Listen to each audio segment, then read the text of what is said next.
Historia del endemoniado Pacheco. De Jan Petowski. Finalmente, desperté de verdad. El sol quemaba mis párpados, que apenas si podía abrir. Entreví el cielo y me di cuenta de que me hallaba al aire libre. Pero el sueño pesaba aún sobre mis ojos, y aunque ya no dormía, todavía no estaba despierto del todo. Veía desfilar ante mí imágenes de suplicios, sucediéndose unas tras otras. Me sentí horrorizado, y me incorporé rápidamente. ¿Cómo expresar con palabras el horror que sentí en ese momento? Me encontraba bajo la horca de los hermanos. Pero los cadáveres de los dos hermanos de Soto no colgaban al aire, sino que yacían junto a mí. Lo que quiere decir que había pasado la noche con ellos. Me hallaba sentado sobre trozos de cuerdas, restos de ruedas y de esqueletos humanos, y sobre horrorosos harapos que la podredumbre había separado de ellos. Pensé un momento que quizá no estaría aún bien despierto y que aquello era un horrible sueño. Cerré los ojos y busqué en mi memoria dónde había estado la víspera. En ese instante sentí como si las garras de un animal se hundiesen en mi costado, y vi a un buitre que se había arrojado sobre mí y que devoraba a uno de mis compañeros de lecho. El dolor que me causaban sus garras era tan intenso que logró despertarme del todo. Junto a mí se encontraban mis ropas, y me apresuré a vestirme. Ya vestido, quise salir de la tapia que rodeaba la horca, pero vi que la puerta se hallaba cerrada, y a pesar de mi esfuerzo no logré romperla. Tuve, pues, que trepar por la triste muralla y, apoyándome en una de las columnas de la horca, me puse a contemplar la comarca que desde allí se divisaba. Fácilmente pude orientarme. Me hallaba a la entrada del Valle de los Hermanos, no lejos de las orillas del Guadalquivir. Mientras observaba el paisaje, vi cerca del río a dos viajeros, uno de los cuales preparaba un almuerzo, mientras el otro sujetaba con la brida los caballos. Me alegró tanto ver a aquellos hombres que mi primer movimiento fue gritarles, agur, agur. Lo que en español quiere decir, hola, o, buenos días. Al ver que alguien les saludaba desde lo alto de la horca, los viajeros parecieron indecisos un instante, pero enseguida montaron en sus caballos, los pusieron a galope tendido y tomaron el camino de los alcornoques. Fue inútil que les gritara para que se detuviesen.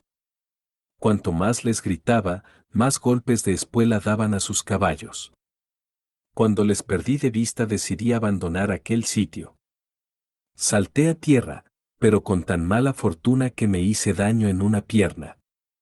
Cojeando un poco, logré llegar a la orilla del Guadalquivir, y me acerqué al sitio donde los viajeros habían abandonado su almuerzo. Era lo que yo necesitaba, pues me encontraba agotadísimo. El almuerzo se componía de chocolate, que cocía aún, esponao mojado en vino de Alicante, pan y huevos. Después de reparar mis fuerzas, me puse a pensar en lo que me había ocurrido durante la noche. Guardaba todavía un recuerdo algo confuso de ello, pero lo que sí recordaba perfectamente era haber dado mi palabra de honor de guardar el secreto, y estaba firmemente decidido a cumplirla. Esto resuelto, lo único que tenía que hacer, por el momento, era decidir qué camino había de tomar, y me pareció que las leyes del honor me obligaban más que nunca a atravesar Sierra Morena. Quizá el lector se sorprenda de verme tan preocupado por mi honor y tan poco por los sucesos de la víspera. Pero esta manera de pensar era consecuencia de la educación que había recibido, como podrá verse por la continuación de mi relato. Por el momento, sigo con el de mi viaje. Tenía gran curiosidad por saber lo que los demonios habrían hecho de mi caballo, que había dejado en venta quemada. Y como además estaba en mi camino, decidí pasar nuevamente por la venta. Tuve que recorrer a pie todo el Valle de los Hermanos y el de la Venta, lo que no dejó de fatigarme. Estaba deseando encontrar mi caballo, y, en efecto, lo hallé en la misma cuadra donde lo dejé. Parecía animado, bien cuidado y limpio. No podía imaginarme quién se había ocupado de él, pero como ya había presenciado tantas cosas extraordinarias, no me llamó mucho la atención. Me habría puesto inmediatamente en camino si la curiosidad no me hubiese empujado a recorrer de nuevo el interior de la venta. Encontré el cuarto donde había dormido la noche que llegué por vez primera, pero no pude hallar el salón donde vi a las bellas africanas. Cansado de buscarlo, renuncié a ello, y montando en mi caballo continué mi camino. Cuando desperté bajo la horca de los hermanos, el sol se encontraba en su punto más alto. Como había tardado más de 2 horas en llegar a la venta, después de hacer 2 leguas más, tuve que pensar en buscar una posada, pero, al no encontrar ninguna, decidí continuar mi camino. Por fin vi a lo lejos una capilla gótica y una cabaña que parecía ser la vivienda de un ermitaño. Aunque se hallaba alejada del camino principal, como empezaba a tener hambre, no dudé en dar ese rodeo con tal de conseguir algo de comer. Cuando llegué a la cabaña, até el caballo a un árbol y llamé a la puerta de la ermita. La abrió un religioso de rostro venerable, que me abrazó con paternal ternura, y me dijo: «Entrad, hijo mío, daos prisa. No os conviene pasar la noche fuera, temed al demonio. El Señor nos ha retirado su mano». Di las gracias al ermitaño por su bondad y le confesé que estaba muerto de hambre. «Pensad primero en vuestra alma, hijo mío», me contestó. «Pasad a la capilla y arrodillaos ante la cruz. Me cuidaré de vuestra hambre, pero solo podréis hacer una comida frugal, la que corresponde a un ermitaño».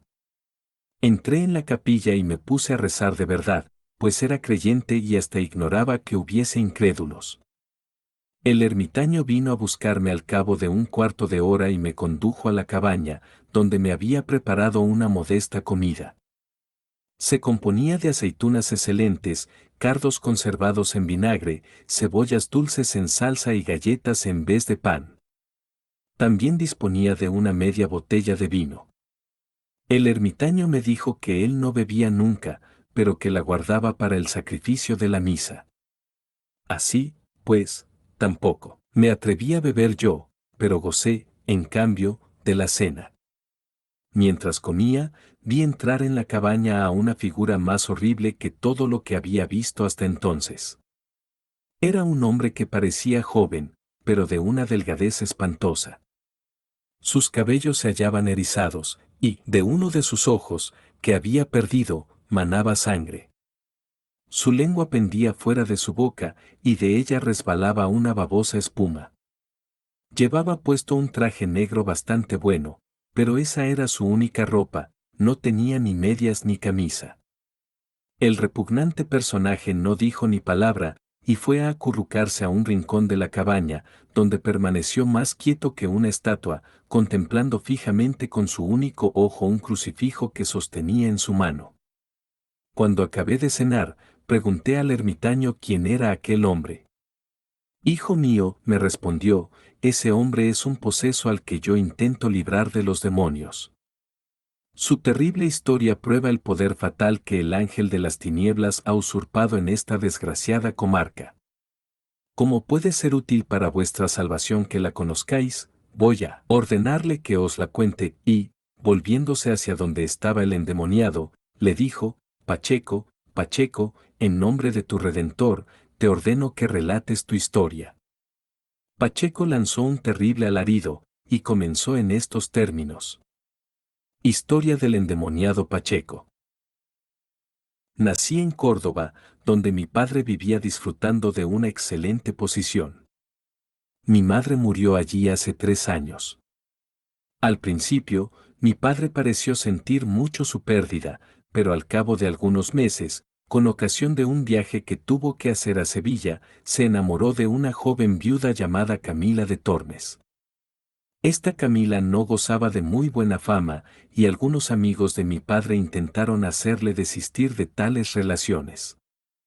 Pero fue inútil. Mi padre insistió en casarse con ella, y el matrimonio tuvo lugar 2 años después de que mi madre muriera.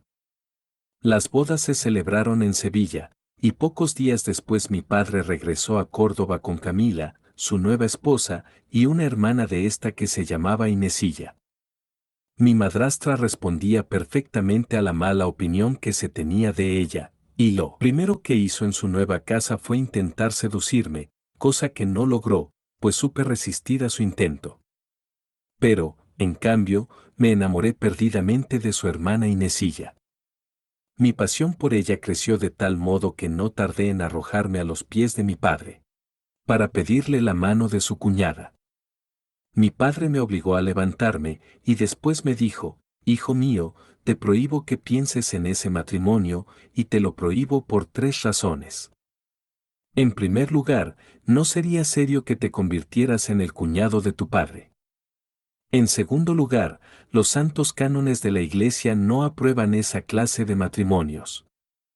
Y por último, no quiero que te cases con Inesilla». Después de exponerme estas 3 razones, me volvió la espalda y se marchó. Me encerré en mi cuarto, abandonándome a la desesperación. Mi madrastra, a quien mi padre había contado lo ocurrido, vino enseguida a verme. Me dijo que no debía desesperarme de ese modo, porque, aunque yo no pudiese ser el marido de Inesilla, podría ser su cortejo, es decir, su amante, y que el lograrlo corría de su cuenta. Pero a la vez me declaró la pasión que sentía por mí e hizo valer el sacrificio que hacía al brindarme a su hermana. Abrí mis oídos a sus palabras, que tanto encendían mis deseos, aunque Inesilla era tan recatada que me parecía imposible se pudiese lograr que correspondiera a mi pasión. Por aquel tiempo mi padre decidió hacer un viaje a Madrid, con el propósito de conseguir la plaza de corregidor de Córdoba, y llevó consigo a su mujer y a su cuñada. Su ausencia iba a durar solo 2 meses, pero ese tiempo me pareció muy largo, estando lejos de Inesilla. Cuando transcurrieron los 2 meses, recibí una carta de mi padre en la cual me ordenaba fuese a esperarle a Venta Quemada, a la entrada de Sierra Morena. Unas semanas antes quizá hubiese dudado mucho antes de ir a Sierra Morena. Pero precisamente acababan de ahorcar a los 2 hermanos de Soto, su banda había sido dispersada y los campos parecían ahora bastante seguros. Partí, pues, de Córdoba a las 10 de la mañana siguiente y pernocté en Andújar, en la posada de uno de los andaluces más charlatanes que he conocido. Pedí una cena abundante, comí buena parte de ella y guardé el resto para el viaje. Al día siguiente, al llegar a los Alcornoques, almorcé algo de lo que había reservado la víspera, y aquella misma tarde llegué a Venta Quemada. Mi padre no había llegado aún, pero como en su carta me ordenaba que lo esperase me dispuse a ello con agrado, pues la posada era espaciosa y confortable. El posadero que la dirigía entonces era un tal González de Murcia, buena persona, pero muy hablador, que enseguida me prometió una cena digna de un grande de España. Mientras se ocupaba en prepararla, fui a pasearme por la orilla del Guadalquivir, y cuando regresé a la posada me encontré, en efecto, ya dispuesta una cena nada despreciable. Cuando terminé de cenar, dije a González que preparase mi lecho. Apenas me oyó vi que se turbaba, y empezaba a hablarme de modo confuso. Por último, me confesó que en la posada había fantasmas y que él y su familia pasaban las noches en una pequeña granja junto al río. Añadió que, si yo quería, podría prepararme una cama cerca de la suya.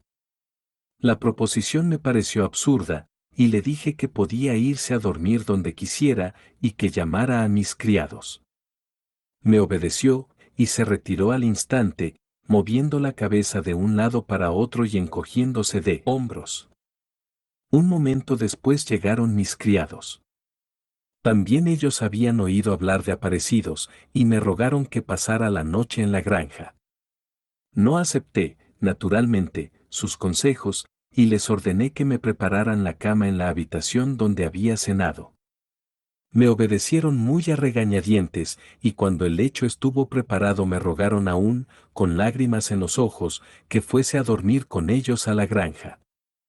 Sus ruegos me impacientaron de tal modo que les amenacé con arrojarlos violentamente, y se apresuraron a salir. Como no era mi costumbre que mis criados me ayudaran a desnudarme, pude pasarme fácilmente sin ellos. Pero debo reconocer que fueron muy gentiles conmigo, más de lo que yo merecía por mi crudeza al tratarlos. Antes de marcharse dejaron junto a mi lecho una vela encendida, otra de repuesto, un par de pistolas y algunos libros con cuya lectura pudiese permanecer despierto, aunque la verdad es que había perdido completamente el sueño. Durante un par de horas estuve leyendo y dando vueltas en la cama. Por último, oí el sonido de una campana o de un reloj que daba las 12. El hecho me sorprendió, pues no había oído dar las otras horas. Pero enseguida se abrió la puerta y vi entrar a mi madrastra, en camisón de noche y llevando una palmatoria en la mano. Andando de puntillas se acercó hasta mí, con un dedo en la boca como para imponerme silencio. Y dejando la palmatoria en mi mesilla de noche se sentó en mi cama, tomó una de mis manos entre las suyas y me habló así: mi querido Pacheco, ha llegado el momento de ofreceros los placeres que os prometí. Hace una hora que hemos llegado a esta posada. Vuestro padre ha ido a dormir a la granja, pero como he sabido que os hallabais aquí, logré que me autorizara a pasar la noche en la posada con Inesilla. Ella os aguarda y está dispuesta a no negaros sus favores. Pero debo informaros de las condiciones que impongo para que logréis vuestra dicha. Amáis a Inesilla, y yo os amo. No es justo que, de nosotros tres, solo dos sean felices a costa del tercero. Así pues, un solo lecho nos acogerá a los tres. Seguime. Mi madrastra no me dejó tiempo para contestarla. Tomándome de la mano me condujo, de corredor en corredor, hasta que llegamos a una puerta, en donde Camila se puso a mirar por el ojo de la cerradura. Estuvo algún tiempo mirando, y después me dijo: todo va bien, podéis mirar vos mismo. Ocupé su puesto junto a la cerradura y pude ver a la encantadora Inesilla en su lecho. Me sorprendió el que no pareciera tan pudorosa como la había conocido siempre. La expresión de sus ojos, su agitada respiración, su animada tez, su actitud, todo en ella expresaba que estaba aguardando a un amante. Después de haberme dejado mirar unos minutos, mi madrastra me dijo: mi querido Pacheco, permaneced en esta puerta, y cuando llegue el instante oportuno vendré a avisaros. Cuando Camila entró en la habitación pegué mi ojo al agujero de la cerradura y vi mil cosas que me cuesta trabajo contar. Primeramente, Camila se desnudó del todo, y metiéndose en la cama de su hermana le dijo estas palabras: mi pobre Inesilla, ¿es verdad que deseas un amante? Pobre niña. No sabes el daño que te hará. Primero te derribará, se echará sobre ti, y después te aplastará y te desgarrará. Cuando Camila creyó que su alumna ya sabía bastante, vino a abrirme la puerta, me llevó hasta el lecho de su hermana y se acostó con nosotros. ¿Qué podría deciros de aquella noche fatal? Que agoté en ella las delicias y los crímenes. Durante largo tiempo estuve luchando contra el sueño y la naturaleza para lograr aún más los infernales goces.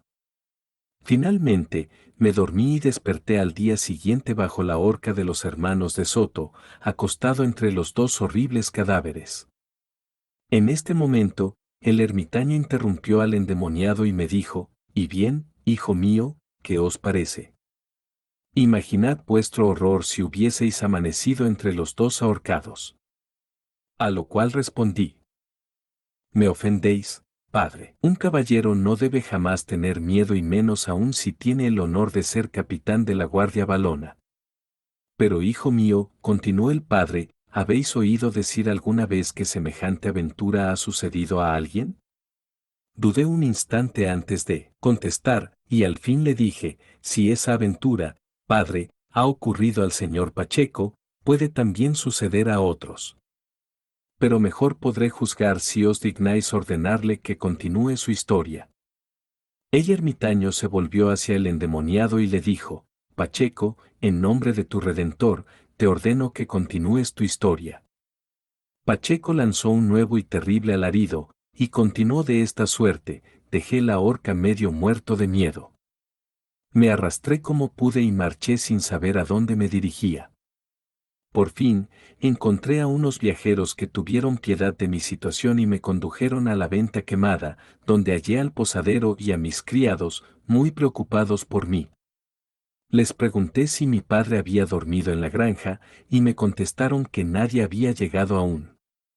No me atreví a quedarme más tiempo en la venta y resolví regresar a Andújar. Cuando llegué ya se había puesto el sol y la posada estaba llena. Me prepararon una cama en la cocina y me acosté pronto, pero los horrores de la noche anterior, vivos aún en mi espíritu, me impedían coger el sueño. Había dejado encendida una vela sobre el hogar de la cocina. De pronto, la vela se apagó y sentí al instante un escalofrío mortal que heló mis venas. Al mismo tiempo alguien tiró del cobertor y oí una voz femenina que me decía: «Soy Camila, tu madrastra. Tengo frío, amor mío, hazme sitio bajo la manta». Y otra voz: «Soy Inesilla. Tengo mucho frío, déjame entrar en tu cama». En ese momento sentí una mano helada que me agarraba por el cuello. Reuní todas mis fuerzas y exclamé: «Satán, vete de aquí». Entonces las dos voces de antes me dijeron: «¿Por qué nos echas? ¿No eres nuestro maridito? Tenemos mucho frío. Vamos a encender un poco de lumbre». En efecto, poco tiempo después vi las llamas en el hogar de la chimenea. La estancia se iluminó, pero en vez de ver a Camila y a Inesilla, lo que vi fue a los hermanos de Soto, colgados de la chimenea. Esta visión me aterrorizó. Rápidamente me levanté, salté por la ventana y me puse a correr con todas mis fuerzas. Por un momento creí haber logrado escapar de tantos horrores, pero al volverme vi con terror que era seguido por los dos ahorcados. Corrí de nuevo, y me pareció que había logrado dejarlos atrás. Pero mi ilusión duró poco. Las horribles criaturas lograron rodearme y llegar hasta mí. Intenté correr, pero mis fuerzas me abandonaron. Sentí entonces que uno de los ahorcados me sujetaba por el tobillo izquierdo. Intenté zafarme, pero el otro ahorcado me cortó el camino poniéndose ante mí, mirándome con ojos terribles y sacándome una lengua roja como el hierro cuando sale del fuego. Pedí clemencia, pero fue en vano. Aquel monstruo me sujetó del cuello con una mano y con la otra me arrancó el ojo que me falta. En el hueco de mi ojo introdujo su lengua de fuego. Me lamió el cerebro y me hizo aullar de dolor. El otro ahorcado, que me había agarrado la pierna derecha, quiso también martirizarme. Comenzó haciéndome cosquillas en la planta del pie que tenía sujeto, pero después el monstruo me arrancó la piel del pie, separó los nervios, les quitó su encarnadura, y el muy canalla se puso a tocar sobre ellos como si fuesen un instrumento musical. Mas como por lo visto no daban un sonido que fuese de su agrado, hundió sus uñas en mi corva, agarró con ellas mis tendones y se puso a retorcerlos, como se hace para afinar un arpa. Finalmente, se puso a tocar sobre mi pierna, convertida en salterio. Escuché su risa diabólica, y mientras el dolor me arrancaba terribles aullidos, los gemidos del infierno me hacían coro. Cuando oí el rechinar de los condenados me pareció que cada una de mis fibras era triturada por sus dientes. Por último, perdí el conocimiento. Al día siguiente, unos pastores me encontraron en el campo y me trajeron a esta ermita. Aquí he confesado mis pecados y he hallado al pie de la cruz algún consuelo a mis desgracias. Nuevamente el endemoniado lanzó un horrible aullido y se cayó. El ermitaño habló. Entonces, y me dijo: «Joven, ya veis el poder de Satán. Debéis rezar y llorar. Pero ya es tarde y debemos separarnos. No os invito a que descanséis en mi celda porque Pacheco lanza tales gritos durante la noche que no podríais dormir. Ide a acostaros a la capilla, allí estaréis bajo la protección de la cruz que triunfa sobre los demonios». Contesté al buen ermitaño que lo haría de buen grado. Llevamos a la capilla un pequeño catre de tijera y me acosté en él, mientras el ermitaño me deseaba buenas noches. Cuando me encontré solo me puse a pensar en la historia de Pacheco, en la que encontraba bastante semejanza con mis propias aventuras. Me hallaba aún pensando en ello cuando oí que daban las 12, pero no podía saber si era la campana de la ermita o si es que iba a toparme nuevamente con aparecidos. A los pocos instantes oí que llamaban a la puerta de la capilla y pregunté, ¿quién es ahí? Una voz femenina me respondió, tenemos frío, ábrenos, somos tus mujercitas. Sí, sí, malditos ahorcados, les contesté, volveos a vuestra horca y dejadme dormir. La misma voz volvió a decirme, te burlas de nosotras porque estás en una capilla. Ven fuera y verás, ahora mismo voy, contesté. Fui a buscar mi espada e intenté salir, pero vi que la puerta estaba cerrada. Les dije a los aparecidos lo que ocurría, pero no me contestaron. Entonces me fui a acostar y dormí hasta el alba. Fin. Muchas gracias por tu atención, nos ayudarías mucho si nos das un like y te suscribes al canal, estamos subiendo contenido semanalmente.